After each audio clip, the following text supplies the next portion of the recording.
আশা করছি তোমরা ভালো আছো এবং আমিও বেশ ভালো আছি, কিন্তু গরমে হাঁসফাঁস করছি। আর আমার আজকের বক্তব্য এগিয়ে নিয়ে যাবার আগে আমার গুরুদেব পরম ভগবান ভোলানাথের পায়ে সহস্র কোটি প্রণাম জানালাম এবং ওনার নাম স্মরণ করে আমি এগিয়ে যাচ্ছি। যারা যারা সাবস্ক্রাইব করেছো তাদেরকে অসংখ্য অসংখ্য অসংখ্য ধন্যবাদ। এইভাবেই আমার পাশে থেকো, আমার হাতটা ধরে থেকো। আর যারা যারা সাবস্ক্রাইব করোনি তারা যদি আমাকে যোগ্য মনে করো তাহলে প্লিজ আমার চ্যানেলটিকে সাবস্ক্রাইব করে আমার পাশে থেকো, আমাকে অনেক ভালোবাসা দিও, আমার খুব ভালো লাগবে। তো আজকে যেই নিয়ে আমার কথাবার্তা সেই হলো প্রেজিডিউসও বলতে পারো, মানে কুসংস্কারও বলতে পারো, বা কোনো কাকতালীয় ঘটনা হয় না অনেক সময়, তো ওই নিয়েই আজকে আমার বক্তব্য। তো সেটা হলো আমার দিদিমা উনি অনেক দিন আগে গত হয়েছেন। আমি যখন ক্লাস 10-এ উঠেছি সেই সময় উনি চলে গেছেন। তো আমার মায়ের মুখ থেকে শোনা, আর এবং দিদিমাও বলেছে, যখন আমার দিদিমাকে আমি দিদা বলতাম, তো দিদা মুখ থেকেও শুনেছি এবং মায়ের মুখ থেকেও শুনেছি, দিদা নাকি যখন জন্মেছিল তার নাকে একটা ফুটোর দাগ ছিল, মানে ফুটোই ছিল কিন্তু পাতলা একটা স্তর পড়ে গেছিলো বলে নাকছাবি পরতে পারতো না, মানে চাপড়া একটা স্তর তলার দিকে ছিল। কিন্তু যে ফুটোটা, যে একটা ফুটো যে বাঁ দিকে থাকে মেয়েদের, সেরকম মানে যখন জন্মেছিল সবাই বলবে নাক ফুটো নিয়েই জন্মেছে, তো এই রকম ছিল। তো নাক ফুটো করা হয়নি, তারপরে 13 বছর বয়সে বিয়ে হয়ে গেছে, তারপরে 15-16 বছর বয়স থেকে পরপর বাচ্চা হতে আরম্ভ করেছে। তা আর আমার দাদু খুব একটা মানে আমলও দেয়নি এই নাক ফুটোর ব্যাপারে। তো অনেক বয়সে মানে মেয়েদের বিয়ে টিয়ে হয়ে গেছে, শুধু মনে আমার ছোটো মাসি মানে মিনু মাসি বাকি ছিল বিয়ে হইতে, আর বড় মামারও বিয়ে হয়ে গেছিলো। তো তখন দিদার হঠাৎ মনে হলো নাক ফুটো করতে, তো ওনার হীরের নাকছাবি পরার শখ হলো।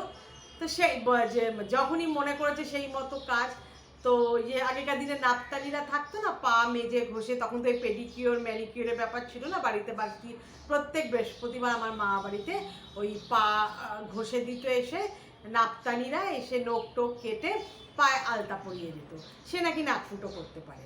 তো সেই নাক ফুটো করা হলো, নাক ফুটো করে যথারীতি হীরের নাকছাবি পরা হলো, কিন্তু ওই নাকছাবির মেয়াদ নাকে ছিল 1 মাস, কারণ 1 মাস পর আমার দাদু মারা গেলেন, মানে ওই নাক ফুটো হওয়ার 1 মাসের মধ্যেই আমার দাদু মারা গেলেন।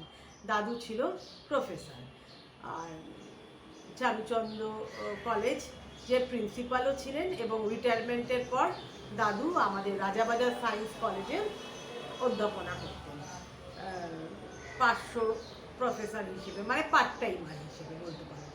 তো মারা গেল, দাদু মারা গেল, এবং প্রত্যেকে বলতে লাগলো তখন, ছেলে মেয়েরা তো বটেই এবং আত্মীয় স্বজনরা বলতে লাগলো, তুমি কেন যে বুড়ো বয়সে নাক ফুটো করতে গেলে, নাক ফুটোটাই তোমার স্যুট করলো না, ওই জন্য বাবা চলে গেল, বা ওই জন্য আমাদের দাদা চলে গেল, এরকম বলতে লাগলো সবাই। তো দিদার খুব দুঃখ হলো। তো নাক ওই 1 মাসই নাক ফুটো, মানে নাক ছাবি পরা। কিন্তু তারপর থেকেই নিয়ম চালু হয়ে গেল আমার মামা এবং মাসিদের পরিবারে, যেমন আমরা নাতি নাতিরা প্রত্যেকের যখন নাক কান ফুটো হবে, মানে আমার যেমন নাক ফুটো নেই, কান ফুটো হবে, তখন দিন ক্ষণ তিথি নক্ষত্র এসব দেখে নাক ফুটো হবে, এটাই প্রচলিত হতে লাগলো। এবং আমার ক্ষেত্রেও কিন্তু তাই হয়েছে, আমার ক্ষেত্রে তো তাই হয়েছে এবং আমার মেয়েদের ক্ষেত্রেও তাই হয়েছে। মা পঞ্জিকা দেখে, দিনক্ষণ সময় দেখে না ওদের কান ফুটো হয়েছে, মানে এটা মনে একটা ভয় ঢুকে গেছিল, হয়তো ব্যাপারটা কাকতালীয় ব্যাপার, হয়তো জিনিসটা হতোই, কিন্তু ওই একটা মনে ভয় ঢুকে গেছে।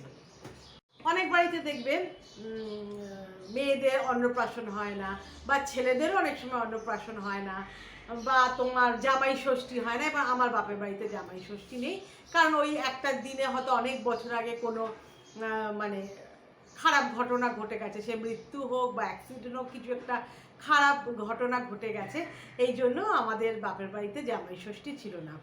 এবং অনেকের বাড়িতেই শুনি আমাদের জামাই ষষ্ঠী নেই, আমাদের মেয়েদের অন্নপ্রাশন নেই, আমাদের ছেলেদের বড় করে জন্মদিন করতে হয় না, বা আমি এমনও শুনেছি যে পায়েস, জন্মদিনের পায়েসটা আমাদের একটা বাঙালি, যেমন খ্রিস্টান বা এখন তো সবাই করে কেক কাটিং, একটা মানে রিচুয়ালস ওদের, আমাদের কিন্তু পায়েস ভোগ কোনটাই আসল জন্মদিনে।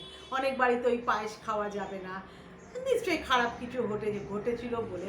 আচ্ছা, আমার একটা প্রশ্ন, অনেক বাড়িতে তো বিয়ের সময় অঘটন ঘটে যায়, তাই নয় কি?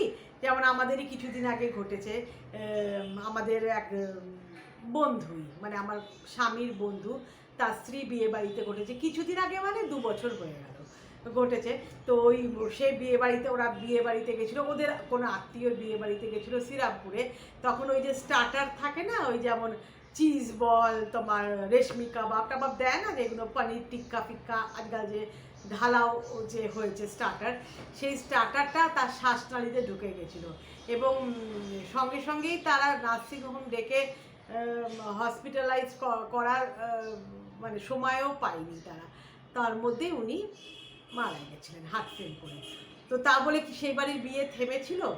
বা এমনও কি হয় যে নিজের লোকেরা অনেক সময় মারা যায় বাড়িতে, তখন কি পরবর্তীকালে সেই বাড়ির সন্তানদের বা এই বাড়ির আত্মীয় স্বজনদের বিয়ে হয় না? এমন তো না, বিয়েটা তো থেমে থাকে না।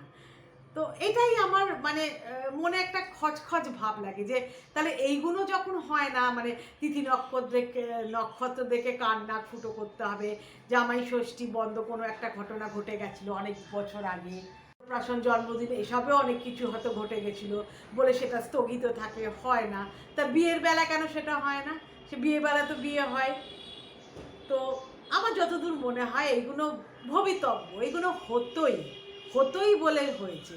এই নিয়ে একটা মানে কি বলবো, সেই দিনটা মানে সেই তিথিটা বা সেই ব্যাপারটা হতে পারবে না সেটা কিন্তু না, এটা তার কপালে ছিল, তার হয়েছে। তো তোমাদের কি মতামত, তাই তো? তোমরা কি আমার সঙ্গে সহমত? প্লিজ কমেন্টের সাহায্যে জানিও। তোমাদের মনেও কি এরকম প্রশ্ন জাগে, সেটাও আমাকে কমেন্টের সাহায্যে জানিও, আমার খুব ভালো লাগবে। এবং তোমরা রিপ্লাই করলে এবং কমেন্ট দিলে আমি মানে বাচ্চাদের মতন খুশি হয়ে যাই, জানো তো? প্লিজ করো, এবং প্লিজ প্লিজ প্লিজ আমার চ্যানেলটিকে সাবস্ক্রাইব করো, আমার খুব দরকার, আর আমার পাশে থেকো। Thank you so much.